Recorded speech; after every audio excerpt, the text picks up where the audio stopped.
Good morning student. कल तक के वीडियो में हमने पूरे चैप्टर की थियरी कंप्लीट कर दी थी। आशा रखता हूँ कि आप लोगों ने वो थियरी प्रिपेयर कर दी हो, क्योंकि थियरी में से ही पेपर में आने वाला है, बराबर है। और मैंने जो पैम्पलेट सेंड किया था उसमें नीचे टोटल 16 क्वेश्चन है। एग्जाम व्यू से most important hot favourite question, बराबर है। शायद आपने आंसर भी लिख लिए होंगे। हम लोग वन बाय वन चेक करते कि भाई आपने न लिखे हो तो अब लिख दो। चलो फर्स्ट नंबर का क्वेश्चन पढ़ो। भाई name the main part of structure of modern geometry. भाई स्ट्रक्चर ऑफ मॉडर्न ज्योमेट्री के 4 मेन पार्ट है। लिखो there are 4 main part of structure of modern geometry. Structure of modern geometry. Number 1, defined term. Number 2, undefined term. Number 3, postulate or axiom. और number 4, theorem और principles. Clear? लिख लिया answer. चलो second number का question. From whom did the Greek receive the knowledge of geometry? भाई Greek के लोगों ने ज्योमेट्री का नॉलेज किससे पास से ऑब्टेन किया था? आपका आंसर रेडी होना चाहिए। तो लिखो उसका आंसर। तो भाई ग्रीक के लोगों ने इजिप्ट के लोगों के पास से ज्योमेट्री का नॉलेज लिया था। तो क्या लिखेंगे? कभी Greek receive the knowledge of geometry from Egyptian का स्पेलिंग आगे है, वहां से लिख दो EGYPTIANS। चलो third number. Which term are considered to be undefined term in the study of geometry? Study of geometry में अनडिफाइंड टर्म कौन सी स्टूडेंट? तो लिखो point, number 2 line, number 3 plane, plane के ब्रैकेट में सरफेस लिखोगे, और नंबर 4 कौन सा? सॉलिड यानी कि स्पेस। हो गए पॉइंट, लाइन, प्लेन और स्पेस। प्लेन के ब्रैकेट में सरफेस और स्पेस के ब्रैकेट में सॉलिड। चलो नेक्स्ट क्वेश्चन 4 नंबर।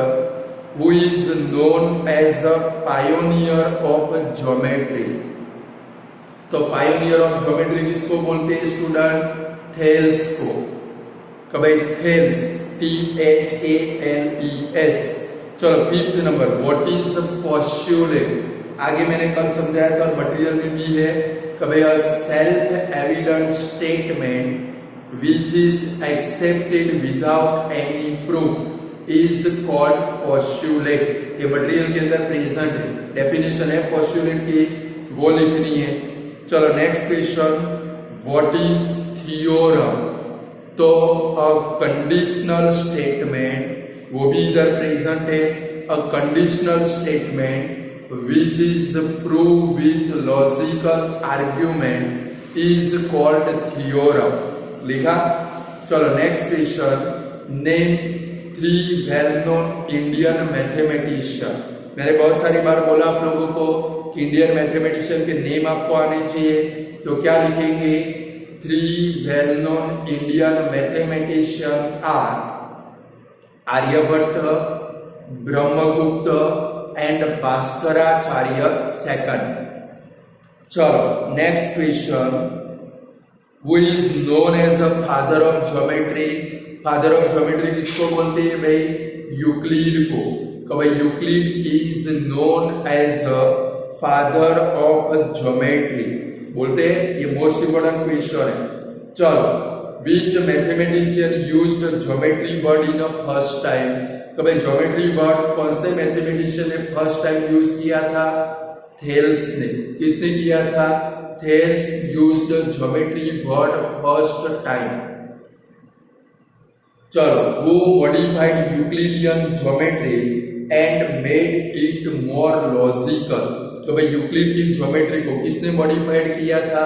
तो लिखो डेविड हिल्बर्ट। आंसर क्या आएगा भाई? David Hilbert. चलो 12 नंबर का question, who was the student of Thales? Thales का स्टूडेंट कौन था भाई? पाइथागोरस। कौन था भाई? पाइथागोरस। फिर the teacher of Pythagoras was blank. Pythagoras का टीचर कौन था भाई? थेल्स आएगा। 13 नंबर में आंसर क्या आएगा? थेल्स।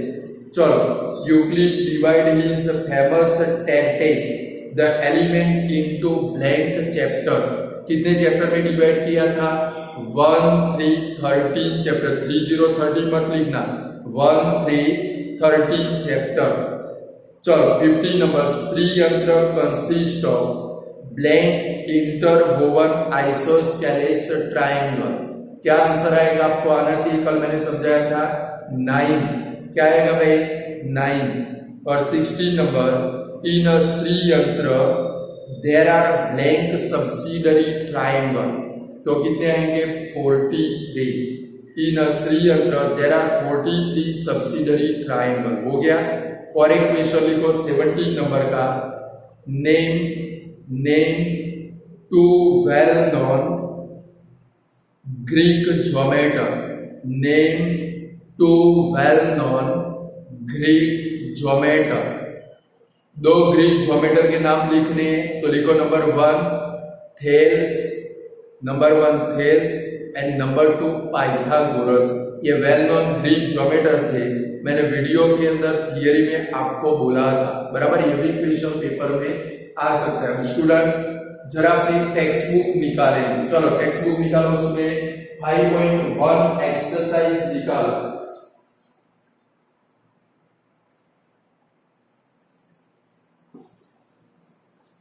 टेक्स्ट बुक में 5.1 एक्सरसाइज निकालो स्टूडेंट। चलो पेज नंबर 85। पहले उससे पहले एक काम करो, पेज नंबर 82 के ऊपर जाओ।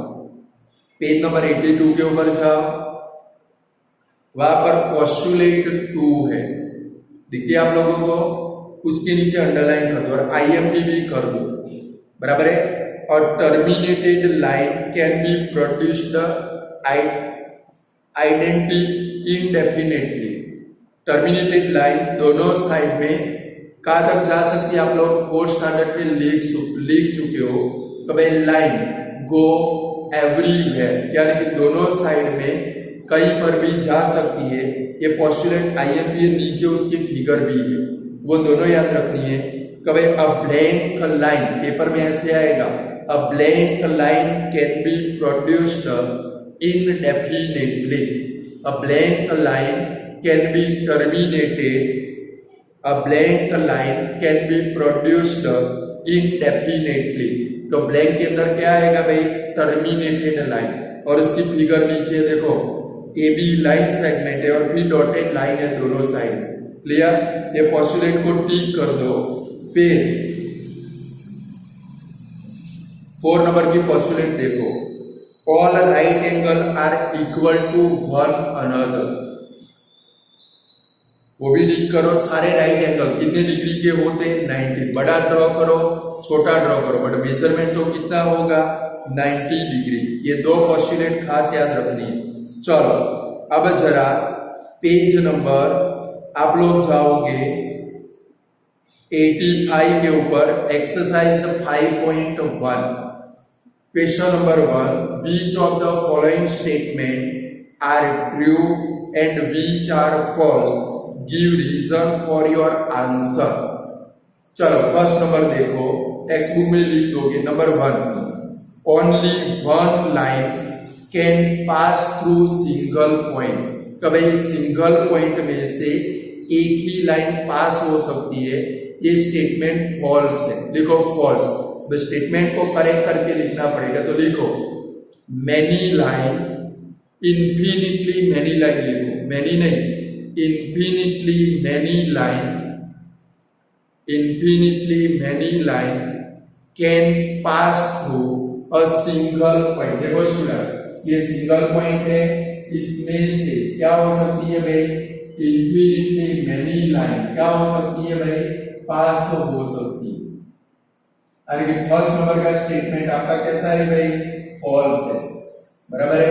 और एक फिगर भी ड्रॉ कर दोगे, पेपर में आ सकती है कि भाई draw a line passes through single point.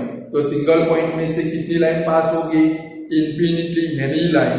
और आपको देखना हो तो पेज नंबर 82 के ऊपर फिगर 5.4 है। देखिए 82 पेज घुमा, फिगर 5.4, एक पॉइंट में से आप क्या कर सकते हो भाई, इन्फिनिटली मेनी लाइन ड्रॉ कर सकते हो। चलो सेकंड नंबर देखो, सेकंड नंबर है there are an infinite number of line which pass through two distinct point। तो भाई दो डिस्टिंक्ट, स्टेटमेंट का मतलब ऐसा है कि भाई दो डिस्टिंक्ट पॉइंट में से, दो अलग अलग पॉइंट में से इन्फिनिटली मेनी लाइन पास हो सकती है। ये स्टेटमेंट फॉल्स है। ये स्टेटमेंट कैसा है भाई, फॉल्स है, क्योंकि दो डिस्टिंक्ट पॉइंट में से one and only one line pass हो सकती है। तो भाई दो डिस्टिंक्ट पॉइंट में से one and only one line pass हो सकती है, तो लिखो false.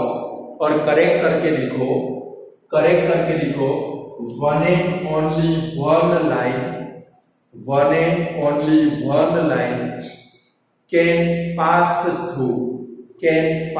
Through two distinct point.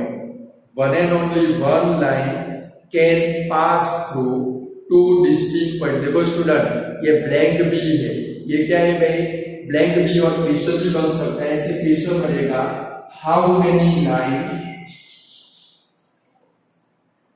ये लिख देना question, how many line can pass through two distinct point.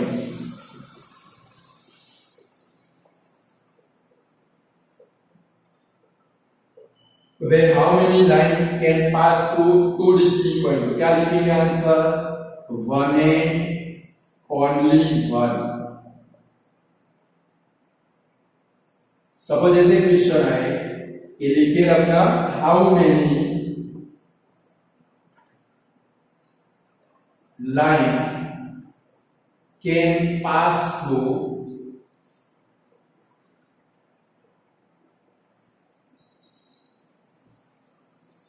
One point, या तो वन के बदले में ऐसा भी पॉइंट, ऐसे भी आ सकता है कि भाई how many line can pass through a point. A point का मतलब क्या होता है, एक पॉइंट। तो क्या लिखेंगे, इन्फिनिटली मेनी। फर्स्ट नंबर का ट्रू फॉल्स, बराबर है। इक्वेशन में आ सकते तो ब्लैंक में भी आ सकते हैं।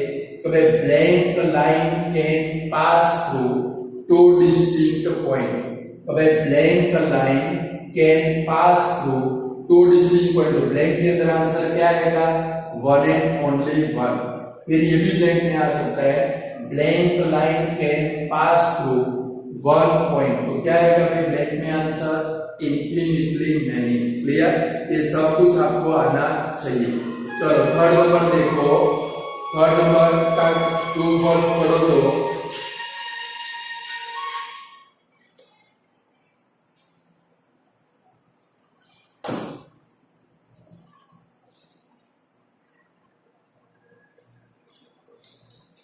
चलो थर्ड नंबर देखो, a terminated line can be produced indefinitely on both the side।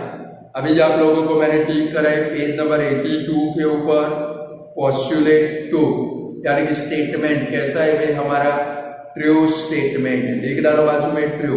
और देखो स्टूडेंट, जहां पर ट्रू है वहां पर हमें रीजन देने का होता नहीं है। रीजन सिर्फ किसका आता है भाई, फॉल्स स्टेटमेंट का ही आता है, यानी कि स्टेटमेंट ट्रू है। चलो fourth number, if two circle are equal, दो सर्कल इक्वल है, then their radius are equal. यानी कि दो सर्कल हम लोग किसकी मदद से ड्रॉ कर सकते हैं भाई, कोई मेजरमेंट लेके हम लोग सर्कल ड्रॉ करते हैं, और जो भी डिवाइडर की मदद से हम लोग मेजरमेंट लेते, 3 सेंटीमीटर का सर्कल बनाओ, 4 सेंटीमीटर का सर्कल बनाओ, वो उसकी रेडियस है। दो सर्कल इक्वल है, इसका मतलब क्या होगा भाई, उनकी रेडियस भी कैसी होगी भाई, इक्वल होगी। यानी कि स्टेटमेंट कैसा है भाई, ट्रू स्टेटमेंट है। तो लिखो 4 नंबर के बाजू में ट्रू। 5th नंबर देखो, नीचे 3 फिगर है, AB is equal to PQ, PQ is equal to XY, therefore EB is equal to XY। इसका एक सिंपल एग्जाम्पल लेकर समझाओ।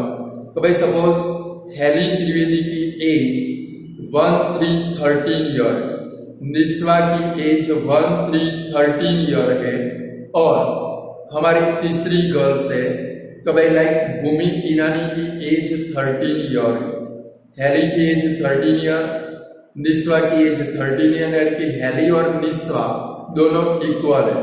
फिर निस्वा की एज 13 ईयर, भूमि की एज 13 ईयर, तो भूमि और निस्वा कैसे है भाई, इक्वल है, तो हेली और भूमि भी कैसे हो जाएंगे भाई, इक्वल एज के हो जाएंगे।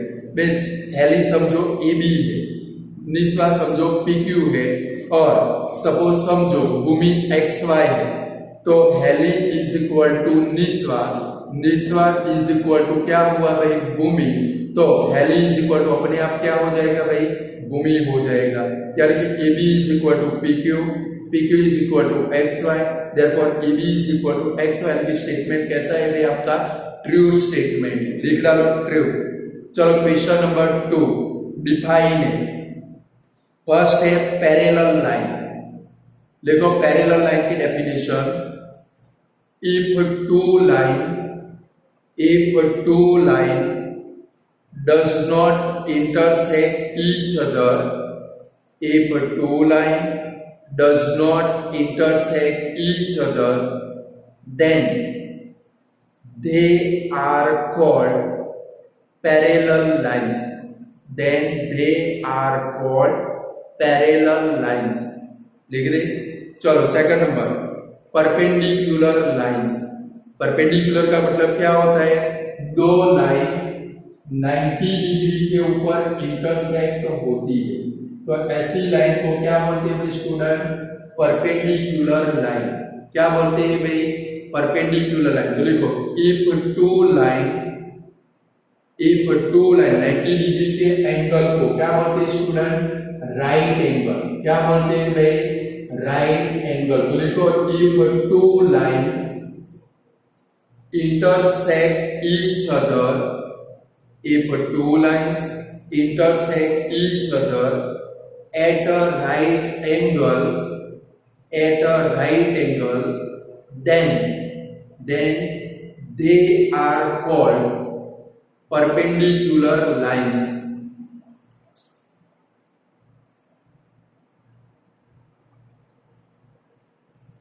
चलो थर्ड नंबर है लाइन सेगमेंट।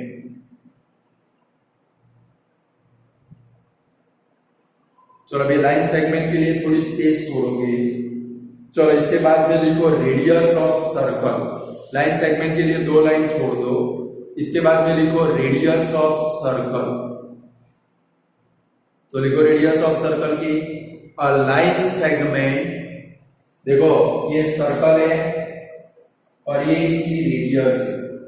ये लाइन सेगमेंट है जिसका एक एंड पॉइंट कहां पर है भाई, सर्कल के ऊपर, दूसरा कहां पर है भाई, centre of the circle.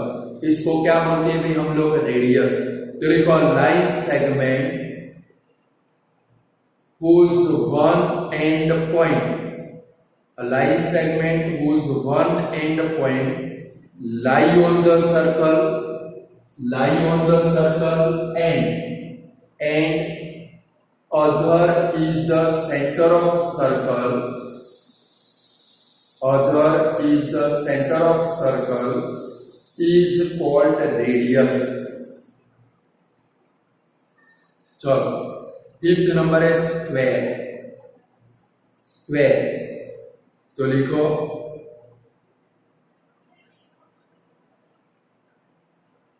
a rhombus a rhombus whose all the angle are right angle, a rhombus whose all the angle are right angle is called square. चलो क्लियर स्टूडेंट, क्वेश्चन नंबर 3 करना नहीं है। अब question number 4, question number 5, question number 6 तीनों को double most IMP कर दे। 3 में से एक आपको 2 मार्क में पेपर में मिलेगा, बराबर है। 3 में से एक आपको 2 मार्क में पेपर में गारंटेड मिलेगा, बराबर है। चलो क्वेश्चन नंबर 4 देखते हैं।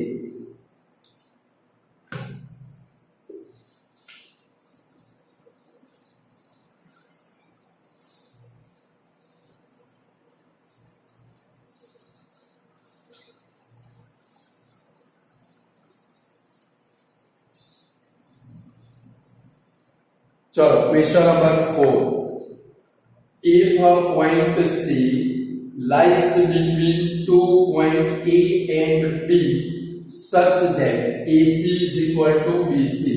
फिगर बनाओगे, पहले एक लाइन सेगमेंट बनाओगे, बनाओ एक line segment. if a point C lies between, like ये C पॉइंट है, ये हमारा A पॉइंट है, और ये वाला कौन सा पॉइंट है, B point. if a point C lies between A and B such that AC is equal to CB। अब मतलब समझो student, AC is equal to CB होता है तो C AB का क्या बनेगा भाई, मिड पॉइंट बनेगा। क्या बनेगा भाई, मिड पॉइंट। तो ही AC is equal to क्या बन सकता है भाई, CB बन सकता है। Then prove that AC is equal to 1/2 AB prove करना। हमें क्या प्रूव करना है भाई, AC is equal to 1/2 AB। कैसे प्रूव होगा वो पहले बोर्ड के ऊपर आप देखोगे, फिर बाद में मैं आपको टाइम देता हूं, आपको लिखना है। चलो क्वेश्चन के अंदर क्या दिया स्टूडेंट हम लोगों को, here AC is equal to क्या दिया है हम लोगों को, CB। अब जरा हम लोग ऐसा लिख सकते हैं student, AC plus AC is equal to क्या लिख सकते हैं भाई, AC प्लस BC लिख सकते हैं। तो भाई AC इज इक्वल टू कौन सा है आपके पास, CB। तो ये AC प्लस AC 2 बार AC लिखो, उसका मतलब क्या होगा, AC प्लस CB, क्योंकि AC और CB दोनों इक्वल है, यानी कि AC plus AC is equal to आप क्या लिख सकते हो भाई, AC प्लस CB। चलो AC प्लस AC का मतलब क्या होगा भाई, 2AC। क्या होगा भाई, 2AC। और सामने देखो AC प्लस CB, ये तो क्या बन गया, दोनों का प्लस करोगे तो AB बन जाएगा। क्या बन जाएगा भाई, AB। 4 बार सम कर लेना है, अपने आप आ जाएगा। पेपर में है, कुछ सोचना नहीं है, फट करके लिख देना। फर्स्ट हमें क्या दिया है भाई, AC is equal to CB question के अंदर। अब हम लोग क्या लिखेंगे, कभी हमें AC आंसर मिला है, AC का 2 बार प्लस करो, क्योंकि AC is equal to CB है, तो AC plus AC is equal to सामने क्या लिख सकते हो भाई आप लोग, AC प्लस CB, क्योंकि एक AC का मतलब AC और ये AC के बदले में आप क्या लिख सकते हो भाई, BC लिख सकते हो, क्योंकि AC is equal to CB है। चलो यार AC प्लस AC मींस क्या होगा भाई, 2AC। और सामने देखो AC plus BC, AC plus BC is equal to, तो पूरा कौन सा लाइन सेगमेंट बनता है आपका, AB बनता है। चलो ये 2 को रिमूव करो, therefore AC is equal to क्या बन जाएगा भाई, AB/2, जो आपको प्रूव करना था। इतना ही लिखना है, बोलो लिख पाओगे, 4 बार सम कर लेना है, अपने आप प्रिपेयर हो जाए। क्लियर, लिख डालो इसको।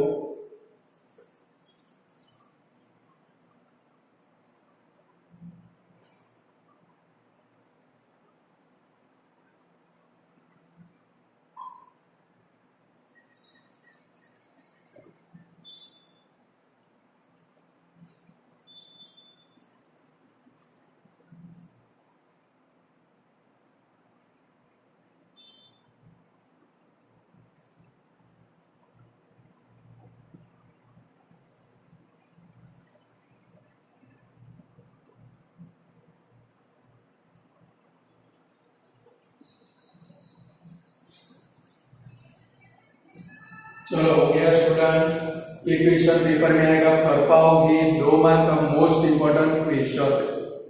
चलो क्वेश्चन नंबर 4 देखो। In question 4 point C is called mid point of line segment AB। और सुनो स्टूडेंट, कोई भी लाइन सेगमेंट को one and only one mid point होता है। कोई भी लाइन सेगमेंट को one and only one mid point होता है। स्टूडेंट ज्योमेट्री की लैंग्वेज में वन एंड ओनली वन को क्या बोलते हैं भाई? यूनिक। UNIQUE। तो भाई ज्योमेट्री के अंदर वन एंड ओनली वन के लिए एक शॉर्ट फॉर्म वर्ड यूज होता है जिसको क्या बोलते हैं भाई? यूनिक। UNIQUE। ये लिख के रखना। कई बार यूनिक वर्ड है जिसका मतलब आपको क्या समझना है? One and only one. यानी स्टूडेंट कोई भी लाइन सेगमेंट को एक ही मिड पॉइंट होता है, कभी भी 2 मिड पॉइंट होते नहीं है। क्लियर? कोई भी लाइन सेगमेंट को वन एंड ओनली वन यानी कि यूनिक ही मिड पॉइंट होता है। आपको ऐसा प्रूव करना है। देखो क्वेश्चन फिर से पढ़ो। इन क्वेश्चन 4 ऊपर वाले क्वेश्चन के अंदर C is called midpoint of line segment AB. Prove that every line segment has one and only one midpoint. कोई भी लाइन सेगमेंट को one and only one mid point होता है, ऐसा हमें प्रूव करना है।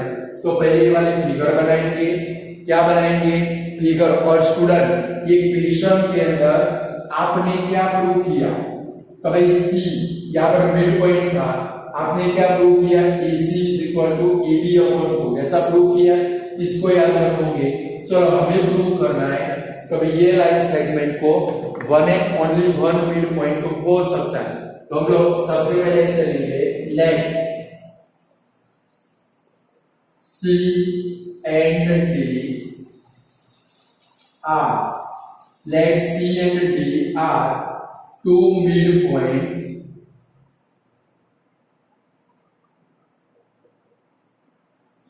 of line segment AB। Suppose हम लोग ऐसा लेते हैं कि भाई C एंड D दो लाइन सेगमेंट है, लाइन सेगमेंट AB के।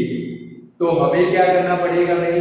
तो अभी आपने प्रूव किया, तो चलो CB मिड पॉइंट है, यहाँ पर सपोज समझो DB मिड पॉइंट है, तो क्या होगा? Therefore AC is equal to, अभी आपने प्रूव किया AC इज इक्वल टू क्या बनेगा भाई? 1/2 AB।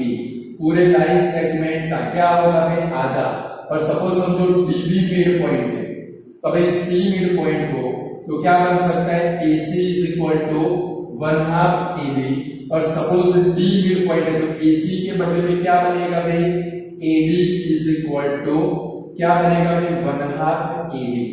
दो मिड पॉइंट हो, C और D दोनों मिड पॉइंट हो, तो फर्स्ट क्या बनेगा भाई? AC is equal to 1/2 AB। पूरे लाइन सेगमेंट का आधा मेजरमेंट होगा। सेकंड DB मिड पॉइंट हो तो AD इज इक्वल टू भी क्या हो सकता है भाई? 1/2 AB। बट स्टूडेंट ऐसा कब हो सकता है? कब भाई AC is equal to 1/2 AB, AD is equal to 1/2 AB। ऐसा कब हो सकता है? जहां पर हमारे लाइन सेगमेंट में C पॉइंट प्रेजेंट है, वहां पर ही D पॉइंट प्रेजेंट हो, जिसको बोलते हैं कॉन्साइड। क्या बोलते हैं भाई? कॉन्साइड। तो भाई ऐसा कब पॉसिबल बन सकता है? जहां पर C पॉइंट हो वहां पर ही D पॉइंट प्रेजेंट हो। बट ऐसा कभी भी पॉसिबल होता नहीं है। इसके कारण इसका एक ही मिड पॉइंट कौन सा होगा भाई? C ही होगा। तो अब हम लोग क्या लिखेंगे? It is possible when point D is coincide। coincide का मतलब क्या होता है? वहां पर प्रेजेंट है। coincide on point C। कभी ऐसा कब हो सकता है? It is possible when point D is coincide on point C, but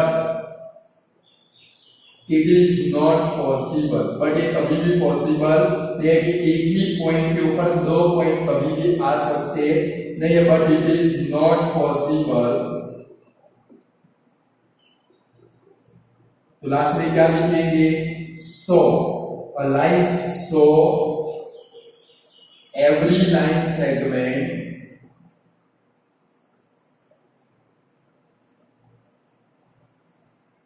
has a one and only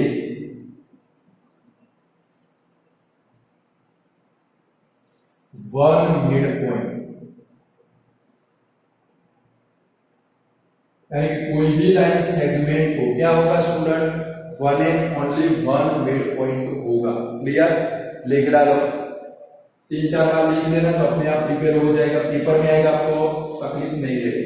but लगभग ये पेपर में नहीं आएगा क्योंकि ऐसे करके पेपर में क्वेश्चन नहीं प्रिंटेड करेंगे कि भाई इन क्वेश्चन 4 ऐसे नहीं आएगा। पेपर में कैसे आएगा, ऊपर वाला क्वेश्चन नीचे वाला क्वेश्चन दोनों को कंबाइन करके देना पड़ेगा।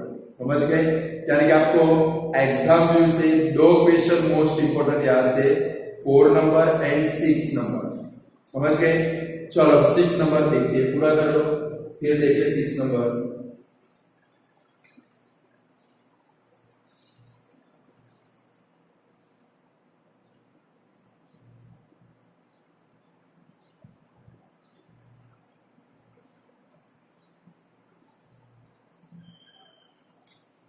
चलो हो गया क्वेश्चन नंबर 6, ये एग्जाम व्यू से मोस्ट इंपोर्टेंट है। कभी इन फिगर 5.10 ऐसे फिगर बना के दी होगी आपको पेपर में। कभी यहां पर 4 पॉइंट है, ए बी सी और D. In figure 5.10 AC is equal to BD, figure में समझो AC is equal to BD, then prove that, हमें क्या प्रूव करना है, AB is equal to CD। पहले ऊपर वाला क्वेश्चन पूरा हो गया और हम लोग आगे बढ़े।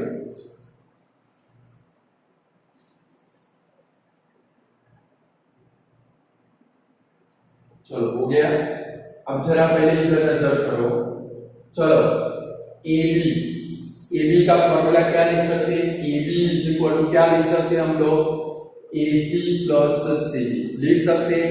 चलो एक क्वेश्चन के अंदर आपको क्या दिया है, कभी पहले क्वेश्चन से शुरुआत करेंगे। AC इज इक्वल टू क्या है आपके पास, BD। ये खास ध्यान रखना है, आपके पास क्या है, AC इज इक्वल टू क्या है क्वेश्चन के अंदर, BD। अब जरा देखो ये AC, कभी AC का फॉर्मूला क्या बनेगा, AB प्लस BC, ऐसा लिख सकते हैं कि AC is equal to AB plus BC। देखो फिगर में से लिखना है, तो भाई AC इज इक्वल टू आप क्या लिख सकते हो, AB प्लस BC। चलो दूसरा किसका फॉर्मूला लिखोगे, ये BD का लिखोगे। देखो BD इज इक्वल टू क्या लिख सकते हो हम लोग, देखो BD कौन से 2 पार्ट का प्लस होगा, फिगर में देखो BD इज इक्वल टू क्या लिखोगे आप लोग, BC प्लस CD लिख सकते हैं ऐसे। स्टूडेंट गिवन क्या है भाई, क्वेश्चन के अंदर क्या है आपके पास, AC is equal to BD है। चलो सबसे पहले आप लोग यहाँ पर किसका फॉर्मूला लिखोगे, AC का। देखो AC इज इक्वल टू क्या लिखोगे, फिगर में से लिखना है, AC के 2 टुकड़े, एक टुकड़ा AB दूसरा टुकड़ा BC। तो AC इज इक्वल टू क्या लिखोगे, AB प्लस BC। दूसरा आपके पास क्या है भाई, BD, तो BD के भी 2 टुकड़े BC और CD, तो BD इज इक्वल टू क्या लिखोगे, BC प्लस CD। अब ये दोनों तो इक्वल, इसको दे देते रिजल्ट नंबर 1।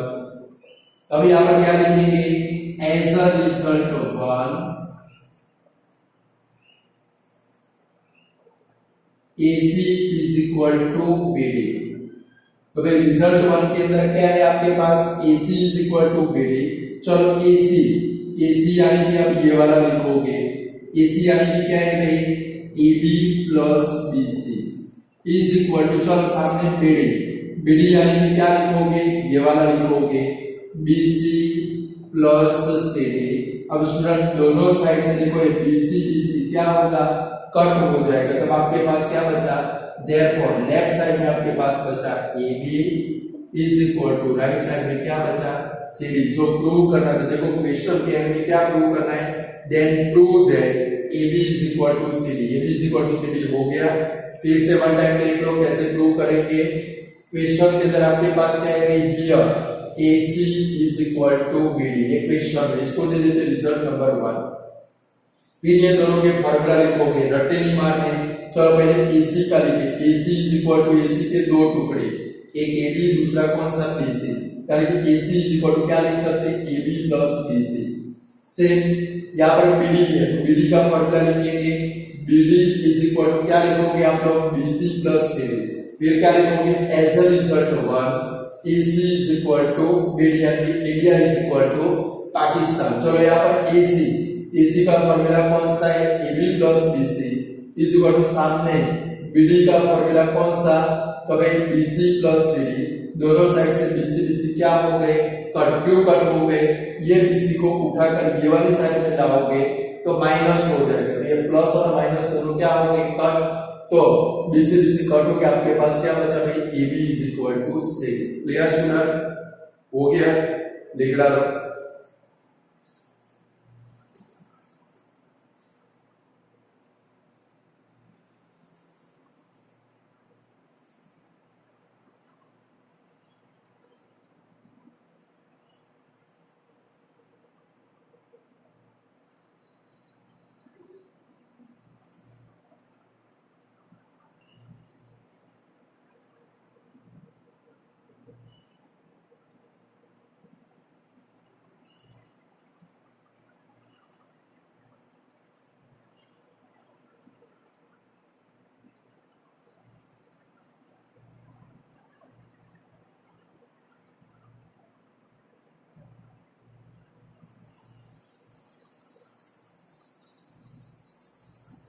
चलो एक डेफिनेशन बाकी थी, लाइन सेगमेंट। बोलो ये दो सम, तीन सम कराए, तीन में से कोई भी पेपर में आया नहीं, आने वाला है। आप जो यूनिट टेस्ट देने वाले उसमें आएगा, कर पाओगे। ओके से चलो आएगा, लाइन सेगमेंट की डेफिनेशन बाकी है।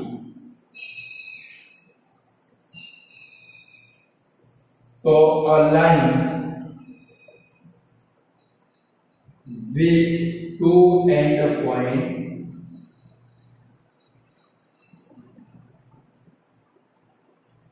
is called line segment. A line with two end point is called line segment. ये लाइन सेगमेंट की डेफिनेशन। स्टूडेंट यहाँ पर हमारे पूरा चैप्टर कंप्लीट हो गया, बराबर है। तो गुड बाय स्टूडेंट।